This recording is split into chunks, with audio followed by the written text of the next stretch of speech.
Welcome, friends, to another exciting episode of A VGM Journey.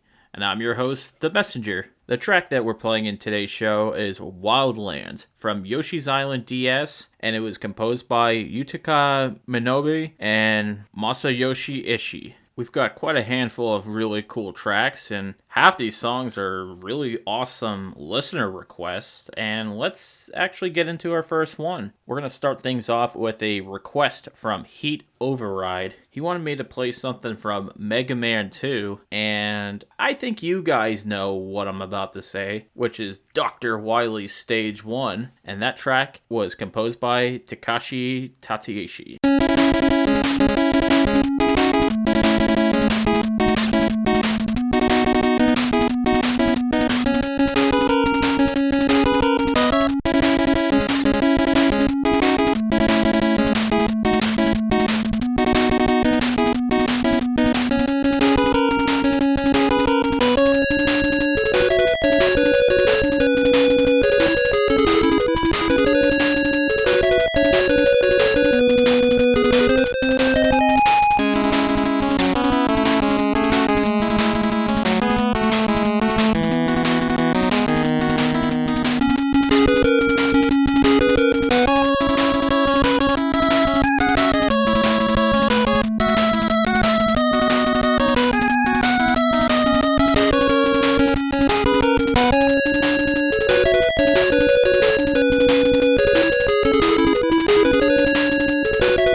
That track that you just heard, that was Dr. Wily's Stage 1 from the game Mega Man 2, and that was composed by Takashi Tateishi and requested by Heat Override. So thank you, Heat Override, for that awesome request. What to even say about this track that hasn't even been said before? So, I mean, we all know that this track is a classic NES awesome tune. And Mega Man 2 is one of the few Mega Man games that I actually played. And I think it's right up there as one of the best games ever. Maybe not my personal favorites, but I could see why a lot of people really enjoy this game. And that this song, it's a highlight on a soundtrack that is quite amazing all around. There's not too many bad tracks on Mega Man 2, and there are so many good ones. And that this track, Dr. Wily's Stage 1, it's a track that is definitely on the top. It's pretty catchy, it's fast-paced, gets you pumped up, good stuff. So once again, Heat Override, thank you for that request. This next track, it's another request, but this time coming from Muddle Madness, and in some ways, his request is very similar to Heat Override's. I mean, it's not from a Mega Man game, but it's from a Mega Man like. This is coming from 30XX. The track is Blazing Nomad, also known as Burning Temple, and this was composed by Cityfires.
That awesome track that you just heard, that was Blazing Nomad, also known as Burning Temple, from the game 30XX. It was composed by Cityfires, and it was requested by Muddle Madness. I'm actually not all that familiar with 30XX and also its prequel game 20XX, but I am pretty intrigued by the concept where it's a Mega Man roguelike, and I'm not the biggest fan of roguelikes, so I know they're supposed to be challenging in concept, and that I kind of find that a little off-putting because you always start off with nothing and then you build your way up to a point and you try to either go as far as you can or make it to the end. So you have multiple different runs, and it can be pretty hit or miss for me. But this game does look pretty awesome. And what I really dig the most about this song is how faithful it is to the Mega Man sound, but at the same time, it's a lot more dancey, or at least that's the vibe that I get. It's a lot more dancey, and that Cityfires didn't try to like 100% emulate Minami Matsume or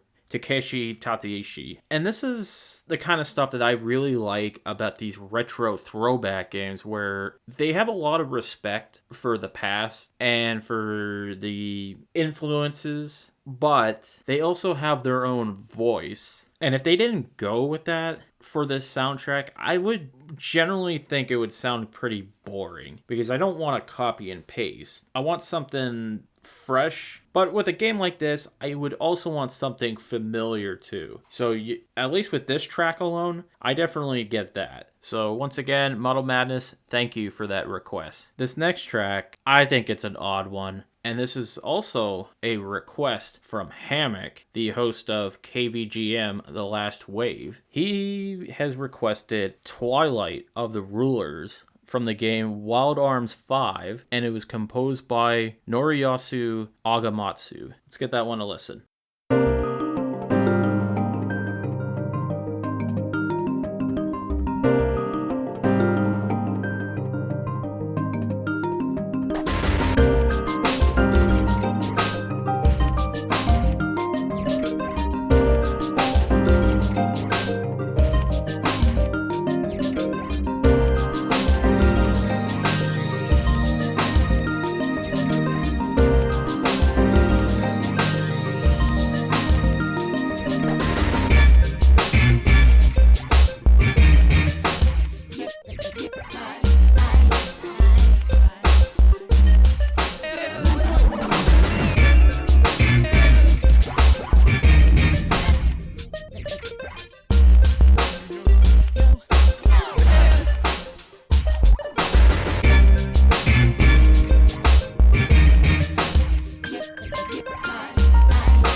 That track that you just heard, that was Twilight of the Rulers from the game Wild Arms 5. It was composed by Noriyasu Agematsu, and this was requested by Hammock. So thank you, Hammock, for that request. I have to say, that was probably one of the most weirdest tracks I've ever listened to in my life, let alone playing it on the show. And I thought Wild Arms was about like a cowboy RPG or something like that. I mean, I'm going to be honest, I'm not too familiar with the Wild Arms games. So maybe they go in a different direction, or maybe this was always the direction. I'm not so sure. But it does kind of fit KVGM a little bit because it is pretty chill. But this song, it's all over the place. And the cut up noises, I find that a little unsettling. So I wonder if this is at a pretty dark point in the game where maybe the protagonist goes to another dimension, or this is some kind of a dungeon that you have to go through. I'm not sure, but it is definitely interesting. I would have to look more into this soundtrack and see if there's any other tracks that are similar to this, or maybe not. So once again, Hammock, Thank you for that request. This next track, I promise you it's not another request. This is actually coming from me. It's pretty similar in a way to Hammock's track, but not really. I mean, it is a bit of an odd one, and my fiance Carly, she's gonna be like, oh no, because she knows what's coming up. This is coming from Yakuza 4. The track is Whiskey and Rhapsody, and this was composed by Hidenori Shoji.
That track that you just heard, that was Whiskey and Rhapsody from the game Yakuza 4, and it was composed by Hidenori Shoji. And that's going to just about do it for the show this week. If you like what you've been listening to, have your friends check out the show on Apple Podcasts, Google Podcasts, Spotify, Stitcher, whatever podcatching service that you could think of. I'm more than likely going to be on there. You can email the show at vgmjourney@yahoo.com, and you can also check us out on Twitter at vgmjourney. We also have a Discord server, which I will provide a link for that in the show notes, where you can hang out with your fellow VGM journeymen and talk about games and music and even look at some cool art. I definitely recommend that. We're going to play things out with one more track, and this is in honor of the release of the Mortal Kombat reboot movie, which I just watched it a few days ago and I thought it was pretty great. And this specific track is coming from Mortal Kombat 2. This is the credits, and it was composed by Dan Forden. Have a good week, everyone.